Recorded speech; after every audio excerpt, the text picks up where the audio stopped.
here with Bob, and he is a licensed insurance agent, and he does a lot more than that. So I'm excited to dive in. This is the podcast is going to be talking about where business owners grow, where you can evolve, and a collective where we're just standing in the gap and helping you identify ways where you might not have been thinking about before. And this is definitely one of those cases. A lot of business owners rarely ever plan for their future, and it's just something that you rarely ever thinking about because you're too worried about actually running a business. So his company is called Legacy Partners. You can find him at legacytaxfreewealth.com. And the first thing I like to ask business owners when they jump on is what caused you to get started in this particular industry and why you love it so much. So I got into this industry because of personal experience. I was always been an entrepreneur. I used to be a Chevrolet dealer, and the objective was to grow a group of stores, but that got derailed by a sudden illness within my family, and it's a double stroke hit my wife and derailed all those plans. And so that really stuck with me, like, and we, because of excessive medical debt, we, with the ability to buy and sell car dealerships, we almost went broke twice. So that struck me that if it could happen to me, it could happen to anyone. And so that led me to this business where I'm helping folks avoid that and keep their businesses safe as well. Wow, that's beautiful. What do you think is like one of the biggest things that you see common with people that choose to wait? You know, like what's some if somebody says that based off of your experience, like why do people choose to wait so long before they reach out to somebody like yourself or a professional like yourself to walk them through what you offer so that way they can avoid, going through the same situation for themselves or their loved one? Yeah, well, that's a great question. First of all, no one likes talking about death. Secondly, we kind of think we're just gonna keep on working and it won't hit us. And then thirdly, and this is a big one for small business people, is that their budgets. Well, I can't you think about financial strategies with life insurance because I have to buy a piece of equipment. Every penny I put goes back into the business. And they don't understand that this is the same thing. You're putting money back into your business and you're trying to protect that asset. When I talk to small business people, I ask them, how are you going to retire? What's your retirement plan? They say, my business is my retirement plan. I said, okay, that's great. So if you have something that hit you, unfortunately, a heart attack, stroke, cancer, and you can no longer run your business, what happens to your business? And they don't realize and they don't think about if my plan is to sell my business, then retire off that money. There has to be a multiple of my revenues. Usually, it's three times your revenues. So if suddenly my revenues are $500,000 a year, but I generate 75% of it, I get sick for a year. Suddenly, revenues have gone down by $400,000. So when we do that multiple, that damages the value of my business, and that's a very, very straightforward thing. And I'll tell you that the small business people have not looked at this. I'm one of them. It's ignorance. You look back a lot of times, and you've done this yourself. You say, "Boy, I wish I would have known that back when." Well, these strategies and how to use life insurance strategically build a business, I wish I would have known about all this 20 years ago. It would have changed the complete trajectory of my business and my family's fortunes. Wow. 75%, that's a lot. I mean, that's not even that far fetched to have 75%. I know a lot of business owners that are doing 100%. So, with that being said, let's talk Absolutely, about some. absolutely, and just No, go ahead. no, go ahead. I was just agreeing with you. Oh, gotcha. Well, with that being said, let's talk about some of the solutions that we can do. I think that based on your website, Legacy Tax Free is there was something about like doing a rollover. Talk to me more about what that is and how they can use that strategically to plan for the future that they might not be thinking about. Okay, so most entrepreneurs or solopreneurs or small business owners, they their whole career was not doing this. What they did is they decided to set themselves free from a corporate career, and then they moved in to build a business. So depending on how many corporate careers they left, they may have old 401ks from previous businesses. And if you look at the history of 401k since year 2000, you had the crash in 2000, 2008, March of 2022, the market dropped 25%. If you had $500,000 in a 401k, you got hit three different times for 100 grand. You can't sustain that. And what people don't know is there are strategies where you can participate in the upside of the market and never lose a penny. And you can roll over that cash into a strategy where you never lose a penny and you have a guaranteed lifetime income. Secondly, you could roll instead of rolling it over into another retirement plan, you could take that cash and we could roll it, we could take that cash and put it into a max funded index universal life policy. So here's an example. Somebody who has big cash flow, okay?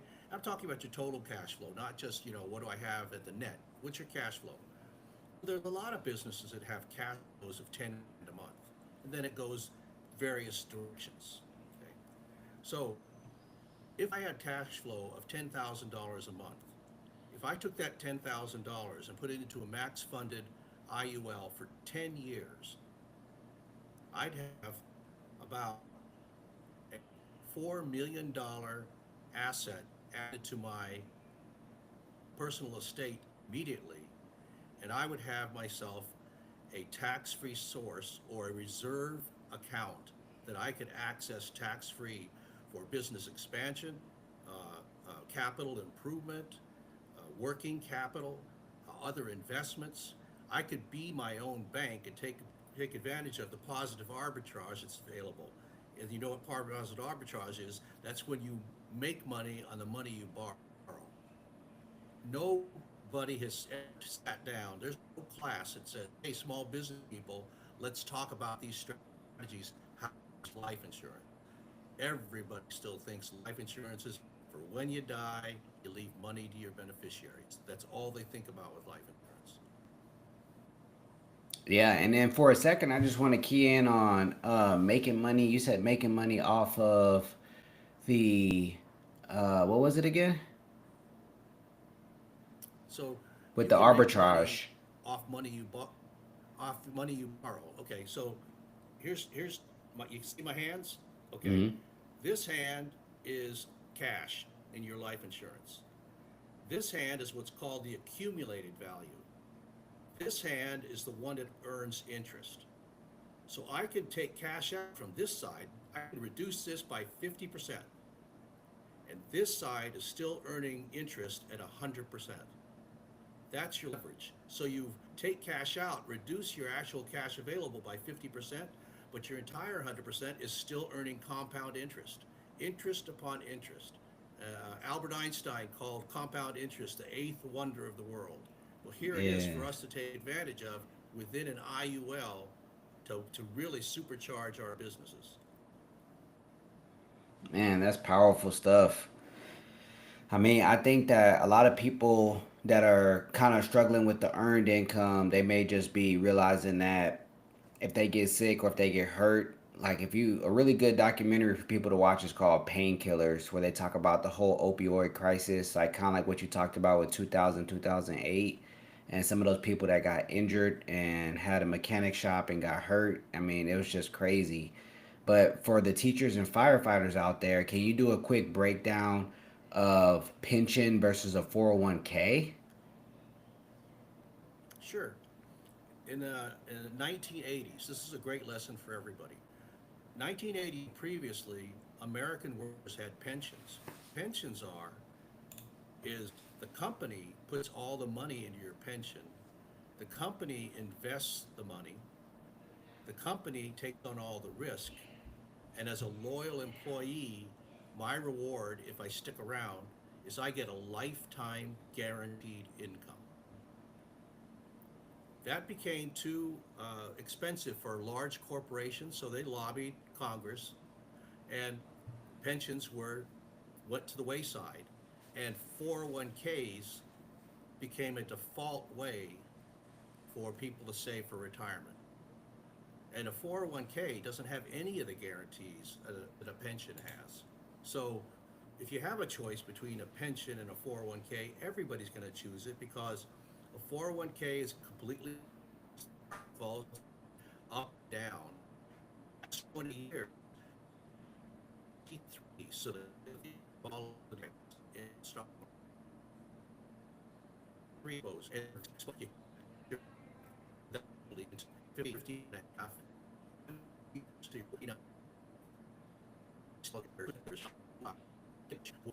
your money, so that's what you can't, when you're selling, forced to take it free, you can access it tax-free without those penalties.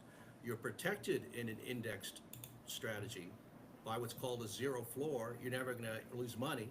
And then in IUL, if that's the strategy you go with, you also have a death benefit. So you've got an asset, you've got that leverage of an asset. You put in $100,000, but you got a $3 million policy. That's the asset in your personal estate. And then you have the living benefits, which is living benefits is life insurance you don't have to use. So, and I told you about my wife and her situation with her stroke. We both each had $1 million term insurance policies, and they were good for death benefit only. Had our policies been term policies with living benefits, my wife would have been awarded $850,000 tax-free in one lump sum within 30 days, and I could have been her caretaker for 3 years, and our business could have continued. That's what I mean. It's like life-changing. People just do not know the power and the life-changing ability of these tools today. Wow, $850,000 in one lump sum to be able to take care of medical expenses. And the annual premium, her annual premium was under $100 a month. So under $100 a month, that was the leverage and the protection she received. There's no such thing as that kind of leverage. That should be illegal. How can you spend $100 and if you get sick, you can get $800,000? How does that work? But it's there. People do not know. That's fascinating. Why do you think so many people don't know? Well, the whole idea of living benefits is only 20 years old. So the innovator of living benefits is a company called National Life Group. They're a 176-year-old company founded in 1848. They're the second largest mutual insurer in the nation. They got AAA ratings with all the rating agencies. They're cash rich, and their heart is in the right place. They take care of their policy holders first. They were the innovators of living benefits 20 years ago. They created it. Since then, all the major insurers have hopped on to some portion of it, like they have terminal illness coverage or maybe chronic. But they don't have the coverage of National Life Group. They certainly do not have critical injury. I'm in an accident, burns, stroke, traumatic brain injury.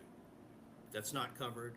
And they're the only ones who cover Alzheimer's, which is the fastest growing disease for people over 50. There's currently no cure. So they were the innovators of this. And then 15 years ago, they decided they would offer living benefits on every policy, whether it's term or permanent, whether it's a $50,000 policy or a $50 million policy. All of them get living benefits at no charge, no additional cost. Hey, Tillman, I thank you for driving that Camry. I know you really love your Camry, but let me ask you a question. If you could drive a new Corvette for the same payment, no more money out of your pocket, is that something we could talk about for 5 minutes?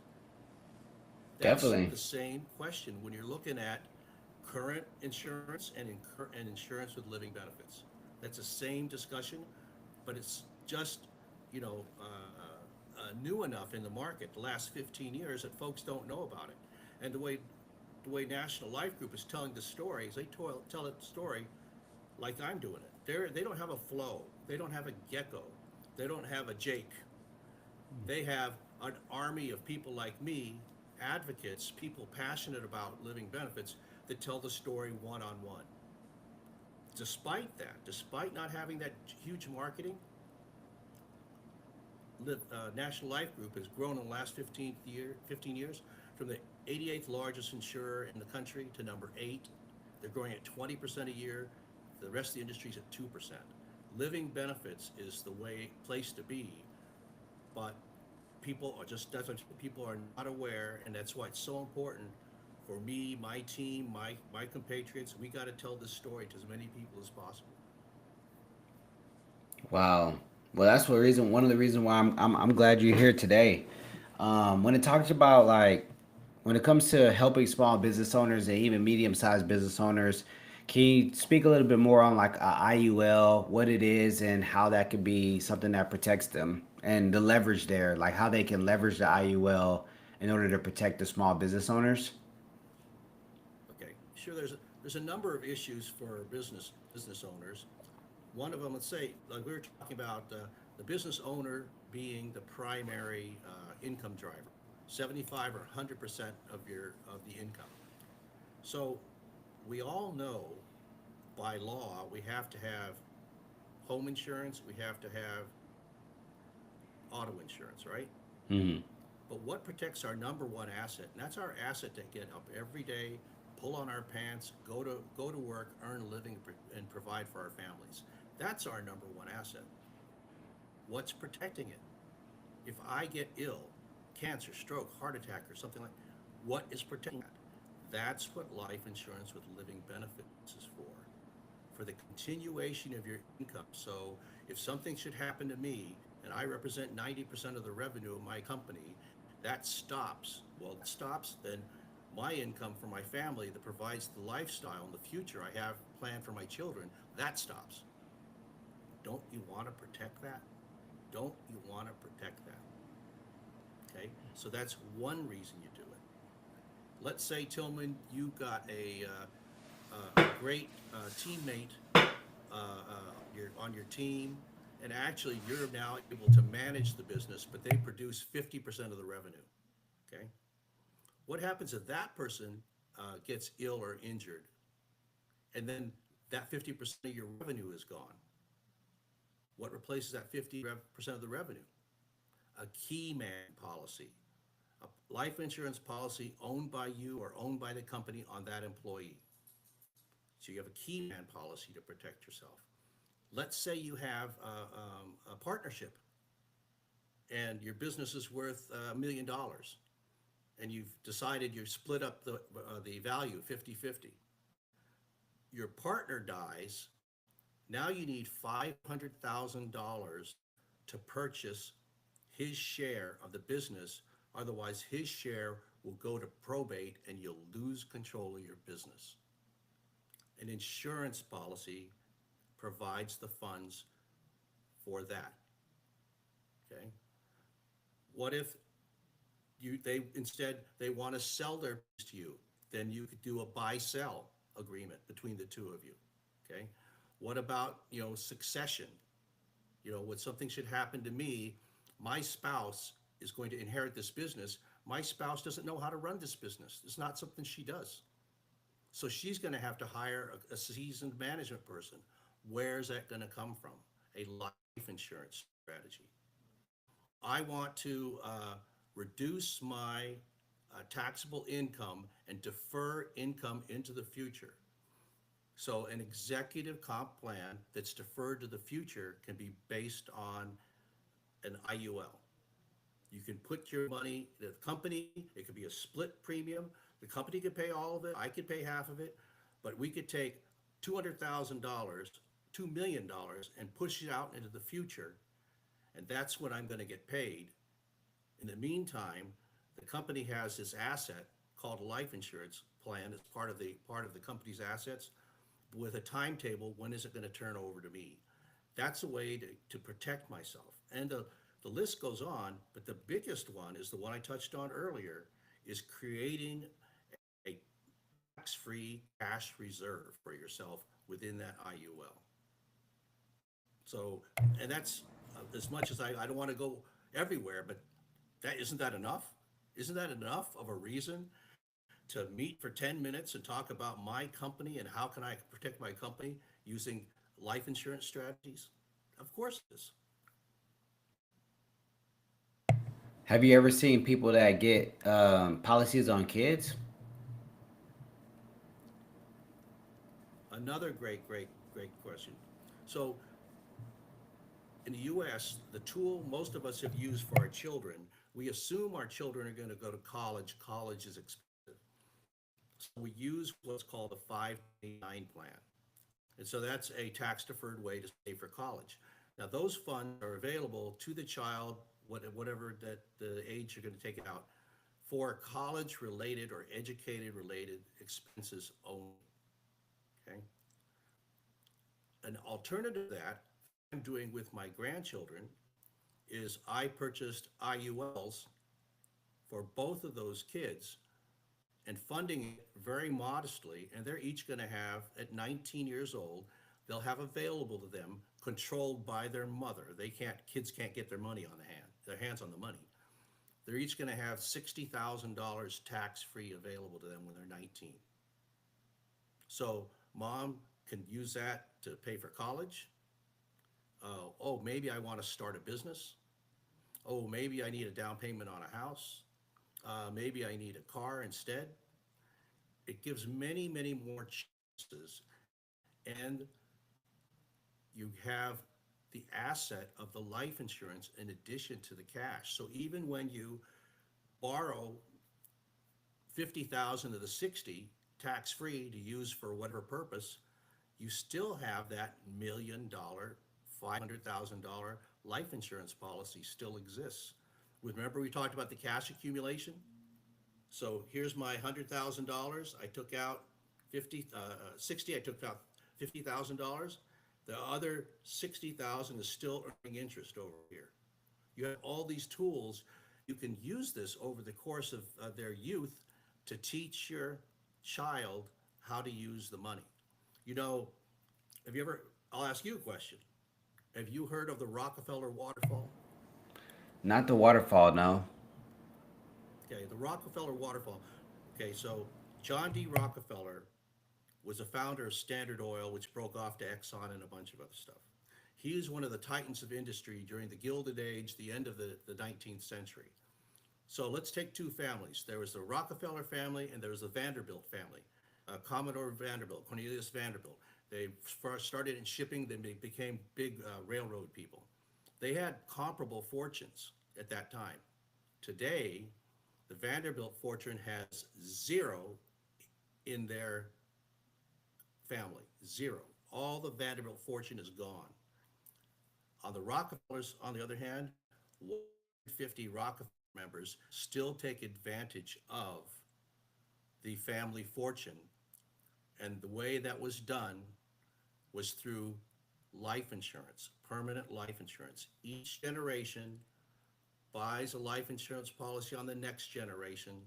And as people pass, the money goes into the family trust or the family bank, the family office, and it accumulates and accumulates and accumulates.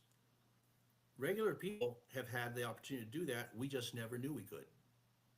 And now those are big numbers, but hey, I could do the same thing with $500 a month. I could do the same exact thing so that each generation doesn't have to start off from zero. And that's the key to generational wealth is having assets, control of assets. And a lot of folks, middle class folks, and other folks, it's never controlled assets. And if you want to break out, you have to have control of assets. Life insurance is a great way to do it. One other quiz, and as a leading question, Tillman, how did Walt Disney finance Disneyland? Walt Disney financed Disneyland through a life insurance policy because the Policy banks told loans him no. against his life. Huh? Policy loans against life insurance. There are Yeah. so many examples that just, we're busy making a living and, living our lives, and no one teaches us this. So that's our mission. That's my mission. That's my team's mission is to spread this word and teach folks so they can take better control of their lives financially. Hmm. Yeah, I think I remember the story of like so many people telling him no. I can't remember if what's his name? Colonel Sanders. I think he might have been the same way. It was like so many people had told him no when he was first trying to start his business. He ended up funding it through a life insurance policy. But Walt Disney for sure, that was one that I definitely remember. Um, is there anything else that you think most business owners are missing that they just haven't yet thought about that you commonly see in your sitting in your free consultations with them? The main thing is I put all my money back into my business. I'm all in 100% invested in my business. I don't have extra money for life insurance. But you're talking about the same strategy. You're investing in your business. You're protecting your business. You're saving this for Mm. your children. Okay. So, yeah, I'm going to buy this new piece of machinery and it's going to produce whatever you think it's going to produce. But it doesn't produce the leverage and give you the control over your business that a life insurance policy would. Okay. The other thing we talked about is when you're building a team. So as small business people, we compete against big corporations that have. You go to work for some big corporation. You go to their facility. They've got a gym. They've got a cafeteria. They've got all these days off. They've got a basketball court. They all this stuff you can do at work. They got recess at work. Oh, I want to go work there. You know, but then how do you and I, as small business people, how do we retain that same talent? We give them by giving them access to growing their personal wealth. I say, hey, Tillman, Hmm. you're such a valuable piece of my team. This is something, we're smaller, so we don't have certain benefits, but this is what I'm going to do is I'm going to purchase a $2 million life insurance policy uh, for you, protect you, and we're gonna set that up, and that's going to become yours after 10 years. We're going to fund it together, and then you're going to have access to some funds, and then that's what one way of benefiting you. That way, you get some deferred compensation that you don't have to pay tax on. And guess what? When you finally want to access the funds in that insurance policy, it's going to be tax free. So I'm going to give you a tax-free plan because I want you to stick with the company because you're so valuable and we're going to build something together. And that's something that an owner can do with a key employee and say, you are a teammate. You are a teammate. Now I'm the owner, but I'm going to give you something that's going to help your family and build your generational wealth. Hmm. Now you can retain the talent and compete with the folks with all the silly stuff they give away. Yeah, the glitz and the glamour.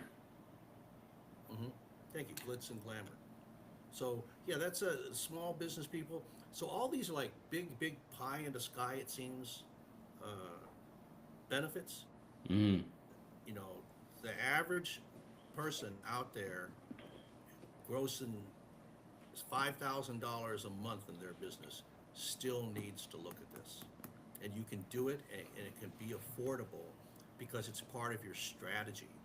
It's not an expense. It's part of your strategy to grow your business. Yeah, just a couple Starbucks a week. Um, if you go to Starbucks, how can people find you? You can you can find me by going to our website find me in Houston where find either on bacon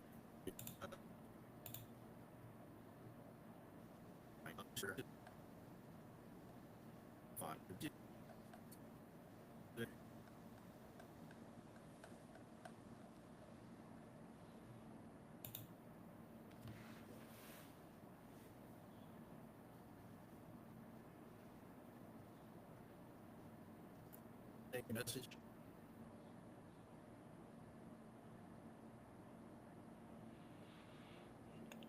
Well, if you didn't get a chance to hear him, you can find him at Legacy Tax Free Wealth.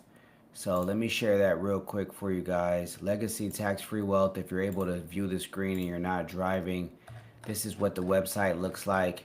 LegacyTaxFreeWealth.com. Legacy Partners right here at the top. Home about us, services, service areas, and you can contact and call or get a quote. I recommend that you meet with Bob. Bob has always been somebody who's very upfront, very straightforward.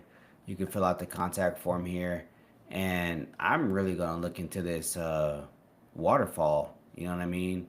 I really want to look into this waterfall, and I really want to look into the Rockefeller effect as far as the waterfall goes, so we can continue to protect and pass on our wealth to the next generation and not work our entire lives so things would just be done. So hope you got a lot out of this episode. It's definitely something that you guys and people in general don't really think about too often.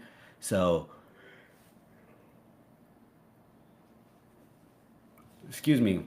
And we will see you guys in the next episode. Talk to you soon. God bless.